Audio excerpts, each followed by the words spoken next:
उत्तर प्रदेश के सीएम योगी आदित्यनाथ कहते हैं विकास कभी भी एसपी के एजेंडे में नहीं था, इसलिए वे कभी कहीं नहीं जाते।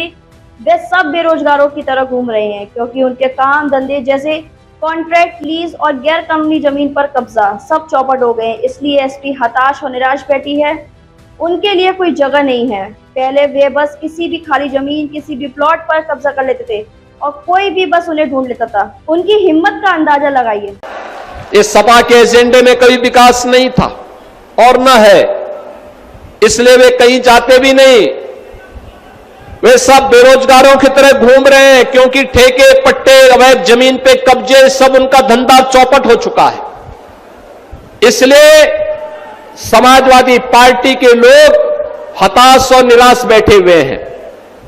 उनके लिए कोई जगह नहीं है क्योंकि पहले तो ये किसी भी खाली जमीन को देखते थे, प्लॉट देखते थे, उसमें कोई भी सफाई कब्जा कर लेता था। आप सोचो कितना दुस्साहस।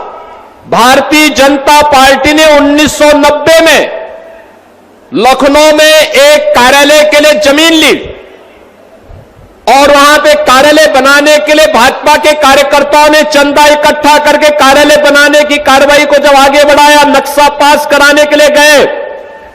आप आश्चर्य करेंगे कि उस जमीन पर भी समाजवादी पार्टी के एक पूर्व विधायक ने कब्जा किया हुआ था।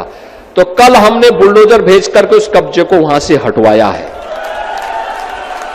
यही इनका धंधा था। जो खाली प्लॉट है उस पर जबरन कब्जा कर लेते थे। किसी गरीब का, किसी व्यापारी का, किसी किसान का खेत बोता कोई और था, काटने के लिए चले जाते थे। अब करेंगे तो इनको मालूम है कि इसका खामियाजा क्या भुगतना पड़ेगा। और इसलिए बहनों और भाइयों, समाजवादी पार्टी की विकास में कोई रुचि नहीं है, नौजवान के रोजगार में कोई रुचि नहीं है, गरीब कल्याण में कोई रुचि नहीं है।